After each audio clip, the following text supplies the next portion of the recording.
ಎಲ್ಲರಿಗೂ ನಮಸ್ಕಾರ. Welcome back to my channel.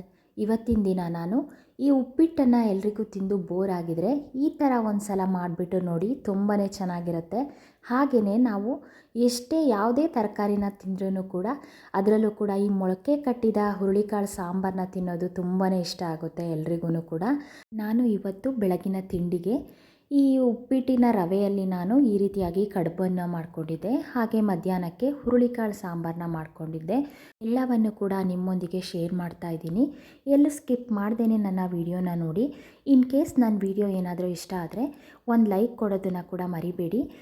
ಹಾಗೆಯೇ ನಿಮ್ಮ ಫ್ರೆಂಡ್ಸ್ ಆ್ಯಂಡ್ ಫ್ಯಾಮಿಲಿಗೆಲ್ಲ ಶೇರ್ ಮಾಡಿ ಅಂತ ಹೇಳ್ತಾ ಇವತ್ತಿನ ವಿಡಿಯೋವನ್ನು ಸ್ಟಾರ್ಟ್ ಮಾಡ್ತಾ ಇದ್ದೀನಿ.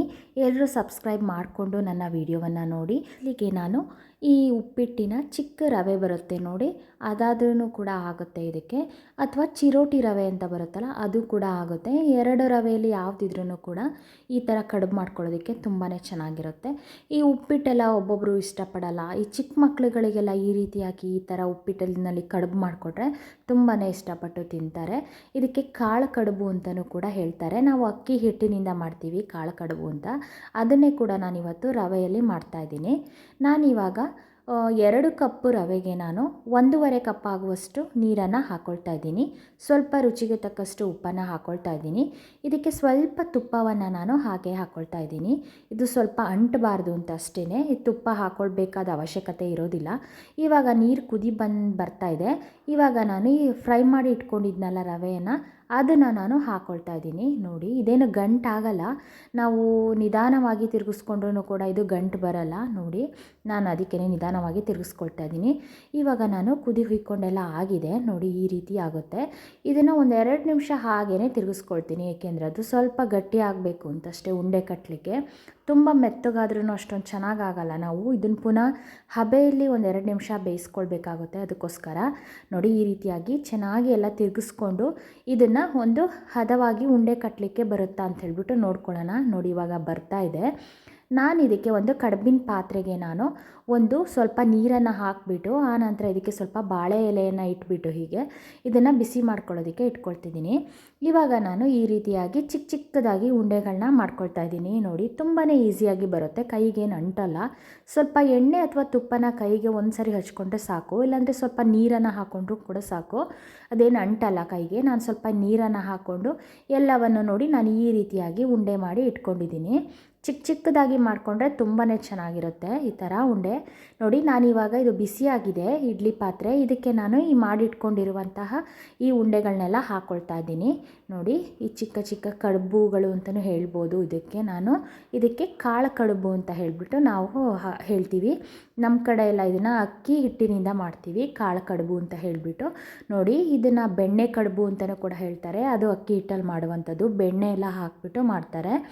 ನೋಡಿ, ಇವಾಗ ನಾನು ಒಂದು ಪಾತ್ರೆಗೆ ಅದನ್ನು ಬೇಯೋದಕ್ಕೆ ಇಟ್ಕೊಂಡಿದ್ದೀನಿ. ಒಂದು 10 ನಿಮಿಷ ಅದು ಬೇಯಿಸ್ಕೊಂಡ್ರೆ ಸಾಕಾಗುತ್ತೆ, ಏಕೆಂದರೆ ನಾವು ಕುದಿ ಹುಯ್ಯುವಾಗ ಸ್ವಲ್ಪ ಬೇಯಿಸ್ಕೊಂಡಿರ್ತೀವಲ್ಲ, ಅದಕ್ಕೋಸ್ಕರ ರವೆ ಬೇಗ ಬೆಂದ್ಬಿಡುತ್ತೆ. ಅದಕ್ಕೋಸ್ಕರ ಇವಾಗ ನಾನು ಈ ಬಾಣಲೆಗೆ ಸ್ವಲ್ಪ ಎಣ್ಣೆಯನ್ನು ಹಾಕ್ಕೊಳ್ತಾ ಇದ್ದೀನಿ.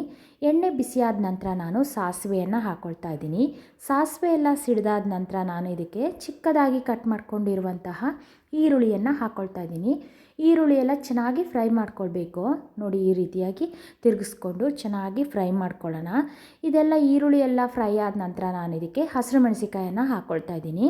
ಹಸಿರು ಮೆಣಸಿಕಾಯಿ ಹಾಕ್ಕೊಂಡು ಚೆನ್ನಾಗಿ ತಿರುಗಿಸ್ಕೊಳ್ಬೇಕು. ಇವಾಗ ನೋಡಿ, ಈ ರೀತಿಯಾಗಿ ಚೆನ್ನಾಗಿ ಫ್ರೈ ಮಾಡ್ಕೊಳ್ಳೋಣ ಇವಾಗ ಎಣ್ಣೆಯಲ್ಲಿ. ಇದಕ್ಕೆ ನಾನು ಇವಾಗ ಸ್ವಲ್ಪ ಕರಿಬೇವಿನ ಸೊಪ್ಪನ್ನು ಹಾಕ್ಕೊಳ್ತಾ ಇದ್ದೀನಿ. ನೋಡಿ, ಇದಕ್ಕೆ ಕರಿಬೇವಿನ ಸೊಪ್ಪು ಹಾಕಿದ್ರೆ ತುಂಬಾ ಚೆನ್ನಾಗಿರುತ್ತೆ ಈ ಒಗ್ಗರಣೆಗೆ.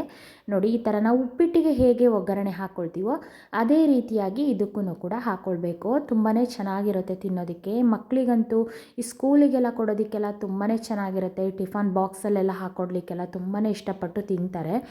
ನೋಡಿ, ಇದಕ್ಕೆ ಕೊತ್ತಂಬರಿ ಸೊಪ್ಪನ್ನು ನಾನು ಹಾಕ್ಕೊಳ್ತಾ ಇದ್ದೀನಿ. ಇದನ್ನು ಕೂಡ ಚೆನ್ನಾಗಿ ಫ್ರೈ ಮಾಡ್ಕೊಳ್ಳೋಣ ಇವಾಗ ನಾನು 10 ನಿಮಿಷ ಆಗಿದೆ. ನೋಡಿ, ಕಡುಬು ಕೂಡ ಬೆಂದಿದೆ. ನೋಡಿ, ಇದು 10 ನಿಮಿಷಕ್ಕೆಲ್ಲ ಬೆಂದು ಹೋಗ್ಬಿಡುತ್ತೆ. ಒಂದು ನೋಡಿದ್ರೆ ಸಾಕಾಗುತ್ತೆ, ನಮಗೆ ಬೆಂದಿರುತ್ತೆ ಅಂತ ಗೊತ್ತಾಗ್ಬಿಡುತ್ತೆ. ನೋಡಿ, ಎಲ್ಲ ಬೆಂದಿದೆ. ಇವಾಗ ಇದನ್ನು ನಾನು ಈ ಒಗ್ಗರಣೆ ಮಾಡ್ಕೊಂಡಿದ್ದೀವಲ್ಲ ಅದಕ್ಕೆ ಹಾಕ್ಕೊಳ್ತಾ ಇದ್ದೀನಿ. ಇವಾಗ ನೋಡಿ, ಎಲ್ಲವನ್ನು ಕೂಡ ಹಾಕ್ಕೊಳ್ತಾ ಇದ್ದೀನಿ. ಇದೆಲ್ಲೂ ಕೂಡ ಅಂಟ್ಕೊಳ್ಳೋದಿಲ್ಲ ಒಂದಕ್ಕೊಂದು, ಅಷ್ಟು ಚೆನ್ನಾಗಾಗಿರುತ್ತೆ. ನೋಡಿ, ನಾನು ಎಲ್ಲವನ್ನು ಹಾಕ್ಕೊಂಡು ನಿಧಾನವಾಗಿ ಒಂದು ಸ್ಪೂನಿಂದ ತಿರುಗಿಸ್ಕೊಳ್ತಾ ಇದ್ದೀನಿ. ನೋಡಿ ಈ ರೀತಿಯಾಗಿ ನಿಧಾನ, ಅದಕ್ಕೆ ಚುಚ್ಚಬಾರ್ದು, ಹಾಗೆಯೇ ನಿಧಾನವಾಗಿ ಹೀಗೆ ತಿರುಗಿಸ್ಕೊಂಡ್ರೆ ನಮಗೆ ಎಲ್ಲದಕ್ಕೂ ಕೂಡ ಮಿಕ್ಸ್ ಆಗುತ್ತೆ. ಇವಾಗ ನಾವು ಉಪ್ಪು ಬೇಕಿದೆಯಾ ಏನು ಅಂತ ಹೇಳಿಬಿಟ್ಟು ನೋಡಿಕೊಂಡು ಹಾಕ್ಕೊಳ್ಬೇಕಾಗುತ್ತೆ. ಯಾಕೆಂದರೆ ನಾವು ಈ ರವೆಗೆ ಉಪ್ಪು ಹಾಕಿರ್ತೀವಲ್ಲ, ಅದರಲ್ಲೂ ಕೂಡ ಉಪ್ಪಿನಂಶ ಇರೋದ್ರಿಂದ ನೋಡಿಬಿಟ್ಟು ನಾವು ಹಾಕ್ಕೊಳ್ಬೇಕಾಗುತ್ತೆ. ನಮಗೇನಾದರೆ ಉಪ್ಪು ಬೇಕು ಅಂತಂದರೆ ಇವಾಗ ಸ್ವಲ್ಪ ಪುಡಿ ಉಪ್ಪನ್ನು ಹಾಗೆಯೇ ಹಾಕ್ಕೊಂಡು ಇವಾಗ ತಿರುಗಿಸ್ಕೊಳ್ಳೋಣ. ಇವಾಗ ಸ್ವಲ್ಪ ತೆಂಗಿನಕಾಯಿ ತುರಿಯನ್ನು ಸ್ವಲ್ಪ ಹಾಕ್ಕೊಳ್ತಾ ಇದ್ದೀನಿ. ಈ ತೆಂಗಿನಕಾಯಿ ತುರಿ ಹಾಕಿದ್ರೆ ತುಂಬಾ ಚೆನ್ನಾಗಿರುತ್ತೆ ಇದಕ್ಕೆ. ನೋಡಿ ಅದಕ್ಕೋಸ್ಕರ ನಾನು ಹಾಕ್ಕೊಳ್ತಾ ಇದ್ದೀನಿ. ಇವಾಗ ನಾವು ಈರುಳ್ಳಿ ಒಗ್ಗರಣೆ ಮಾಡ್ಕೊಳ್ತೀವಲ್ಲ, ಅದಕ್ಕೂ ಕೂಡ ಹಾಕಿ ಮಿಕ್ಸ್ ಮಾಡಿದ್ರೂ ಕೂಡ ಚೆನ್ನಾಗಾಗುತ್ತೆ. ನಾನಿವಾಗ ಕೊನೆಯಲ್ಲಿ ಹಾಕ್ಕೊಂಡು ಮಿಕ್ಸ್ ಮಾಡ್ಕೊಳ್ತಾ ಇದ್ದೀನಿ. ಏಕೆಂದರೆ ಈ ಕಡುಬೇನಾದರೆ ಪುಡಿ ಆಗುತ್ತೆ ಅನ್ನೋ ಇದಿದ್ದರೆ ನಾವು ಈ ಈರುಳ್ಳಿ ಎಲ್ಲ ಫ್ರೈ ಮಾಡೋಕ್ಕೆ ಹಾಕ್ಕೊಳ್ತೀವಲ್ಲ, ಆವಾಗಲೇ ತೆಂಗಿನಕಾಯಿ ತುರಿಯನ್ನು ಹಾಕ್ಕೊಂಡು ಈ ರೀತಿಯಾಗಿ ತಿರುಗಿಸ್ಕೊಂಡ್ರೆ ನಮಗೆ ಈ ಥರ ಕಾಳು ಕಡುಬು ರೆಡಿ ಆಗುತ್ತೆ. ನೋಡಿ ಈ ಥರ ರವೆ ಬೆಣ್ಣೆ ಕಡುಬು ಅಂತಲೇ ಹೇಳ್ಬೋದು. ತುಂಬಾ ಚೆನ್ನಾಗಿರುತ್ತೆ ಇದು. ನೋಡಿ ಇದಕ್ಕೆ ಒಂದು ಚಟ್ನಿ ನಮಗೆ ಬೇಕಿಲ್ಲ, ಆದ್ರೂ ಕೂಡ ನಾನು ಸ್ವಲ್ಪ ಚಟ್ನಿನ ಮಾಡ್ಕೊಂಡಿದ್ದೀನಿ. ನಾವು ಇದಕ್ಕೆ ಒಗ್ಗರಣೆಗೆ ಎಲ್ಲವನ್ನು ಹಾಕಿರ್ತೀವಲ್ಲ, ತುಂಬಾ ಚೆನ್ನಾಗಿರುತ್ತೆ ತಿನ್ನೋದಕ್ಕೆ. ಅದರಲ್ಲೂ ಚಿಕ್ಕ ಮಕ್ಕಳಿಗಂತೂ ತುಂಬಾ ಇಷ್ಟಪಟ್ಟು ತಿಂತಾರೆ. ನಾನು ಮಧ್ಯಾಹ್ನ ಸಾಂಬಾರಿಗೆ ಹುರುಳಿಕಾಳನ್ನು ನಾನು ಮೊಳಕೆ ಕಟ್ಟಿ ಇಟ್ಕೊಂಡಿದ್ದೆ.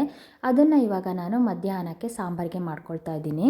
ನೋಡಿ ಇದಕ್ಕೆ ನಾನು ಒಂದು ಕುಕ್ಕರ್ ಪಾತ್ರೆಗೆ ಸ್ವಲ್ಪ ಎಣ್ಣೆಯನ್ನು ಹಾಕ್ಕೊಂಡು, ಎಣ್ಣೆ ಬಿಸಿಯಾದ ನಂತರ ನಾನು ಇದಕ್ಕೆ ಸಾಸಿವೆಯನ್ನು ಹಾಕ್ಕೊಳ್ತಾ ಇದ್ದೀನಿ.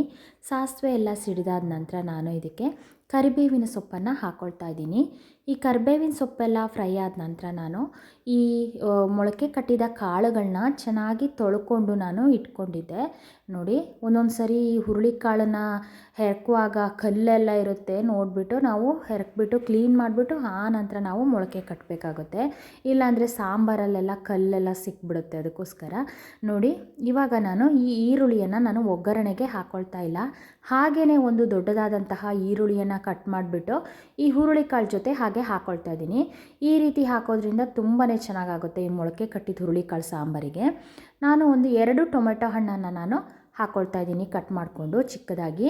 ಅಂದರೆ ಇದೇನು ತುಂಬ ದೊಡ್ಡ ಟೊಮೆಟೊ ಹಣ್ಣಲ್ಲ, ಒಂದು ಮೀಡಿಯಮ್ ಸೈಜ್ನ ಟೊಮೆಟೊ ಹಣ್ಣನ್ನು ನಾನು ಕಟ್ ಮಾಡಿಕೊಂಡು ಹಾಕ್ಕೊಳ್ತಾ ಇದ್ದೀನಿ. ನಾನು ಈ ರೀತಿ ಒಗ್ಗರಣೆಗೆ ಈರುಳ್ಳಿಯನ್ನು ಹಾಕೋದಕ್ಕಿಂತ ಈ ರೀತಿಯಾಗಿ ಹಾಕಿದ್ರೆ ಈ ಹುರುಳಿಕಾಳು ಸಾಂಬಾರಲ್ಲಿ ತುಂಬಾ ಚೆನ್ನಾಗಾಗುತ್ತೆ. ನೋಡಿ ಇದಕ್ಕೆ ನಾನು ಸ್ವಲ್ಪ ಉಪ್ಪನ್ನು ಹಾಕ್ಕೊಳ್ತಾ ಇದ್ದೀನಿ. ನಮಗೆ ರುಚಿಗೆ ಎಷ್ಟು ಬೇಕೋ ಅಷ್ಟು ನೋಡಿ ಉಪ್ಪನ್ನು ಹಾಕ್ಕೊಳ್ಳೋಣ. ಇವಾಗ ಚೆನ್ನಾಗಿ ಫ್ರೈ ಮಾಡ್ಕೊಳ್ಳೋಣ. ಇದು ಸ್ವಲ್ಪ ಈ ಹುರುಳಿಕಾಳೆಲ್ಲ ಚೆನ್ನಾಗಿ ಫ್ರೈ ಆಗಬೇಕು. ನೋಡಿ ಈ ಥರ ಈ ಒಗ್ಗರಣೆಯಲ್ಲಿ ಸ್ವಲ್ಪ ಫ್ರೈ ಮಾಡಿಕೊಂಡು ಆ ನಂತರ ನಾವು ಇದಕ್ಕೆ ಸ್ವಲ್ಪ ಅರಿಶಿಣ ಪುಡಿಯನ್ನು ಹಾಕ್ಕೊಳ್ಳೋಣ. ಅರಿಶಿಣ ಪುಡಿಯನ್ನು ಹಾಕಿದ ನಂತರ ಚೆನ್ನಾಗಿ ತಿರುಗಿಸ್ಕೊಳ್ಳೋಣ. ಇವಾಗ ಒಂದು 5 ನಿಮಿಷ ಇದು ಹುರುಳಿಕಾಳು ಇವು ಒಗ್ಗರಣೆಯಲ್ಲಿ ಫ್ರೈ ಆದರೆ ಸಾಂಬಾರಲ್ಲಿ ತುಂಬಾ ಚೆನ್ನಾಗಾಗುತ್ತೆ. ಇವಾಗ ನಾನು ಒಂದು ಮಿಕ್ಸಿ ಜಾರಿಗೆ ಒಂದು ಸ್ವಲ್ಪ ಈರುಳ್ಳಿಯನ್ನು ಹಾಕ್ಕೊಂಡು ಒಂದು 4-5 ಬೆಳ್ಳುಳ್ಳಿ ಎಸಳನ್ನು ಹಾಕ್ಕೊಳ್ತಾ ಇದ್ದೀನಿ. ಇದಕ್ಕೆ ಸ್ವಲ್ಪ ತೆಂಗಿನಕಾಯಿ ತುರಿಯನ್ನು ಹಾಕ್ಕೊಳ್ತಾ ಇದ್ದೀನಿ. ಅಂದರೆ ಸ್ವಲ್ಪ ತೆಂಗಿನಕಾಯಿ ತುರಿ ಸಾಕು, ಇದಕ್ಕೆ ಜಾಸ್ತಿ ಹಾಕಿದ್ರೆ ಅಷ್ಟೊಂದು ಚೆನ್ನಾಗಾಗಲ್ಲ. ನೋಡಿ ಇವಾಗ ಇದಕ್ಕೆ ಸ್ವಲ್ಪ ಅಚ್ಚ ಖಾರದ ಪುಡಿಯನ್ನು ಹಾಕ್ಕೊಳ್ತಾ ಇದ್ದೀನಿ. ಇದು ಸ್ವಲ್ಪ ಖಾರ ಇದೆ, ಅದಕ್ಕೋಸ್ಕರ ನಾನು 1 ಸ್ಪೂನ್ ಹಾಕ್ಕೊಳ್ತಾ ಇದ್ದೀನಿ. ಇವಾಗ ನಾನು ಸ್ವಲ್ಪ ಧನಿಯಾ ಪೌಡರ್ನ ಹಾಕ್ಕೊಳ್ತಾ ಇದ್ದೀನಿ. 1 ಟೇಬಲ್ ಸ್ಪೂನ್ ಆಗುವಷ್ಟು ಜೀರಿಗೆಯನ್ನು ಹಾಕ್ಕೊಳ್ತಾ ಇದ್ದೀನಿ. ಸ್ವಲ್ಪ ನೀರನ್ನು ಹಾಕ್ಕೊಂಡು ಚೆನ್ನಾಗಿ ರುಬ್ಕೊಳ್ಳೋಣ. ಇವಾಗ ತೆಂಗಿನಕಾಯಿ ಜಾಸ್ತಿ ಹಾಕಿದ್ರೆ ನಮಗೆ ಅಷ್ಟೊಂದು ಚೆನ್ನಾಗಾಗಲ್ಲ, ಅದಕ್ಕೋಸ್ಕರ ನಾನು ಸ್ವಲ್ಪ ತೆಂಗಿನಕಾಯನ್ನು ಹಾಕ್ಕೊಳ್ತಾ ಇದ್ದೀನಿ. ಈ ಮೊಳಕೆ ಕಟ್ಟಿದ ಹುರುಳಿಕಾಳು ಸಾಂಬಾರನ್ನ ನಾವು ತೆಂಗಿನಕಾಯಿ ಹಾಕ್ತೇನೆ ಅಥವಾ ಮಸಾಲೆ ರುಬ್ದೇನೂ ಕೂಡ ಮಾಡ್ಬೋದು, ಅದು ಕೂಡ ತುಂಬಾ ಚೆನ್ನಾಗಿರುತ್ತೆ. ನೋಡಿ ಇವಾಗ ಹುರುಳಿಕಾಳೆಲ್ಲ ಚೆನ್ನಾಗಿ ಫ್ರೈ ಆಗಿದೆ. ಇವಾಗ ನಾನು ಮಸಾಲೆ ಎಲ್ಲ ರುಬ್ಕೊಂಡಿದ್ದೀನಲ್ಲ ಅದನ್ನು ಹಾಕೋಣ. ಇವಾಗ ಇದನ್ನು ಹಾಕಿದ ನಂತರ ನಾವು ಸ್ವಲ್ಪ ಒಂದು 2 ನಿಮಿಷ ಫ್ರೈ ಮಾಡಿಕೊಂಡು ಆ ನಂತರ ಇದಕ್ಕೆ ಸ್ವಲ್ಪ ನೀರನ್ನು ಹಾಕ್ಕೊಂಡು ಈ ಮಿಕ್ಸಿ ಜಾರಿಗೆ ಸ್ವಲ್ಪ ನೀರನ್ನು ಹಾಕ್ಕೊಂಡು ಇದಕ್ಕೆ ಹಾಕ್ಕೊಳ್ಳೋಣ. ಇವಾಗ ಇದು ತುಂಬ ಗಟ್ಟಿಯಾದ್ರೂ ಕೂಡ ಚೆನ್ನಾಗಿರಲ್ಲ, ಸ್ವಲ್ಪ ತಿಳಿಯಾಗಿ ಬರಬೇಕು ಈ ಥರ ಸಾಂಬಾರು, ಆವಾಗ ನಮಗೆ ಈ ಮೊಳಕೆ ಕಟ್ಟಿದ ಸಾರು ಚೆನ್ನಾಗಿರುತ್ತೆ. ನೋಡಿ ಇಷ್ಟು ನಮಗೆ ತಿಳಿಯಾಗಿ ಬರಬೇಕು, ಇಲ್ಲಾಂದರೆ ತುಂಬ ಗಟ್ಟಿಯಾದರೆ ಅಷ್ಟೊಂದು ಚೆನ್ನಾಗಿರಲ್ಲ. ಈ ಮೊಳಕೆ ಕಟ್ಟಿದ ಸಾಂಬಾರನ್ನ ತುಂಬ ಥರ ಮಾಡ್ಕೊಳ್ಬೋದು, ಅದರಲ್ಲೂ ಈ ರೀತಿಯಾಗಿ ಮಾಡಿಕೊಂಡ್ರೆ ತುಂಬಾ ಚೆನ್ನಾಗಿರುತ್ತೆ ಸಾಂಬಾರು. ನಾವು ಹೆಚ್ಚಾಗಿ ಈ ರೀತಿಯಾಗಿ ಮಾಡ್ಕೊಳ್ತೀವಿ ಒಂದೊಂದ್ಸರಿ ಅನ್ನಕ್ಕೆಲ್ಲ, ನಾವು ಇದು ತುಂಬಾ ಚೆನ್ನಾಗಾಗುತ್ತೆ.